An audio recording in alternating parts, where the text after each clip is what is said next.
today's video nga po pala, dahil nga po pala 3K followers na nga po pala tayo, thank you nga po pala sa mga sumusuporta at kahit nga po pala paunti-unti, basta umuuswag kaya nga po pala mga oras na to at magpapapansit nga po pala ko mga oras na to. Yan mga ko, charis lang nga po pala at nakuha ko pang props nga po pala to.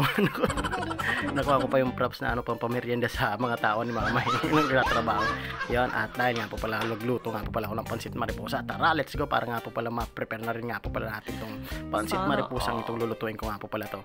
Yan, at ito na nga po pala ang aking mga gagamitin. Isang lang nga po, ay dalawang sibuyas lang nga po pala at bawang at kaunti nga po palang pang sahog lang nga po pala, kaunting karne, siguro 1/4 lang yan o 180, wag ba ako basta si mama na bumili niya, basta akong bahala magluto. Yan, at ito na nga po pala, pag-prepare ko na rin nga po pala pa isa-isa at para rin nga po pala maluto ko na nga po pala to at para mapamerienda na rin nga po pala namin ng mga trabador nga po pala ni mama dito sa bahay.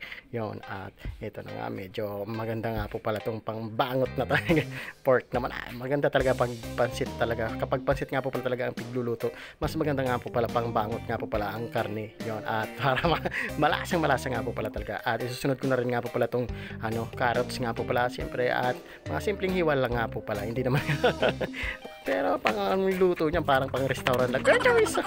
Yan, at ito na nga po pala para sunod-sunod ko na rin nga po pala, maluto ko na rin nga po pala dahil nga gutom na rin nga po pala kung mga oras na to, kaya binibilisan ko na nga po pala, kaya fast forward ko na rin nga po pala to. At isunod ko na rin nga po pala tong repolyo at para rin nga po pala marami, ubusin ko to. Yan, isama ko na nga po pala lahat, walang matitira dyan para kahit katigasan para para sulit na sulit sa sarap. Yan. Kahit katigasan sinama ko. Yan, so para talaga, solve na solve talaga. Kapag sinama mo lahat, walang tira-tira para walang aksaya. Yan, walang aksaya, may tinapon nga ako.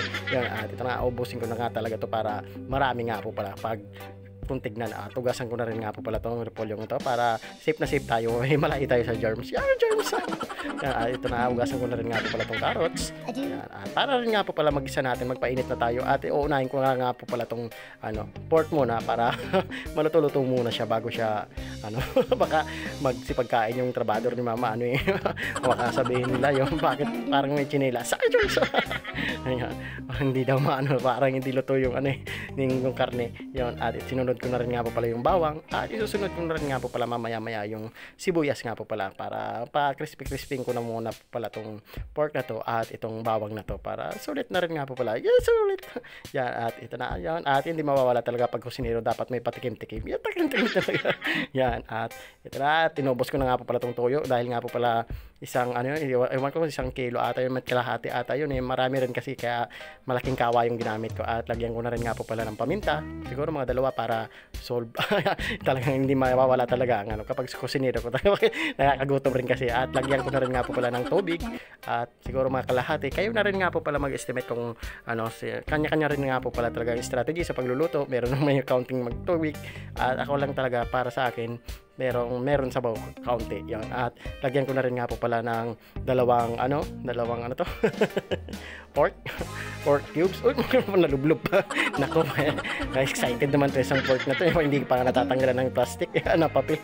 Gusto nang lumublob At isusunod ko na rin nga po pala tong carrots. Yan.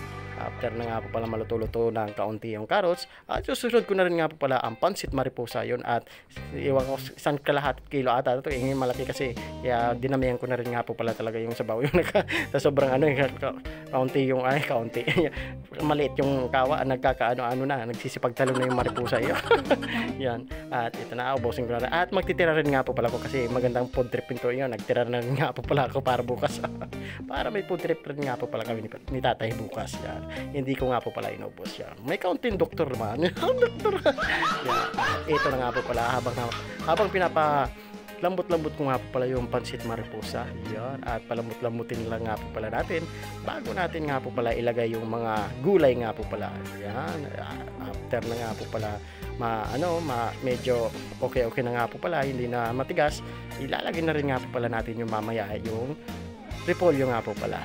Yan, talagang ganyan rin nga po pala talaga ako magluto kapag pansit mariposa. At papadry ko rin nga po pala kapag huli na. Yun, huli ko na nga po pala tong parang half cook lang ba? Yun, half cook lang ba? Yan, talagang napakasarap to pag natikman nyo ang pansit mariposa nga po pala dito sa Bicol. Hindi magkaiba to sa pansit bato nga po pala. Ito nga po pala pansit mariposa. Iwan ko ba kung saan nga po pala to nanggagaling itong pansit mariposa kung saan nga po pala ito ginagawa. Yan. Kaya niluto lang basta niluto ko lang to. Niluto ko lang, dinala lang ni mama at papakain nga po pala sa trabador niya. Yan. Hindi naman talaga sa 3K viewers nga. Nakakuha pa ko ng props At ito na nga po pala yon, lutong-luto na nga po pala, nakakagutom na rin nga po pala at maya nga po pala magsisipagkakain na pula yung mga trabador nga po pala, magsisipagkain na po pala sila. Yun, napakasarap nga po pala itong pansit mariposa nga po pala. O, di ba? Parang restaurant lang, kahit simpleng lang. Restaurant na. Kala mo talaga. Yo, tara. O, kain na tayo, mga lods. Yun. O, talagang nakakagutom na. Maganda to pag pag merong kanin na yan, kanin talaga. Yan, nastigan talaga. Yan, napakasarap rin nga po pala talaga pag mariposa ang inyong lutuin. I-try nyo nga po pala to. Bumili lang nga po pala kayo sa palengke. Meron nga po pala sa mga palengke na pansit mariposa nga po pala. Yan. At sinamahan ko nga po pala yan. Hinaluan ko nga po pala ng oyster sauce nga po pala. Napakasarap. Yan. Thank you for watching.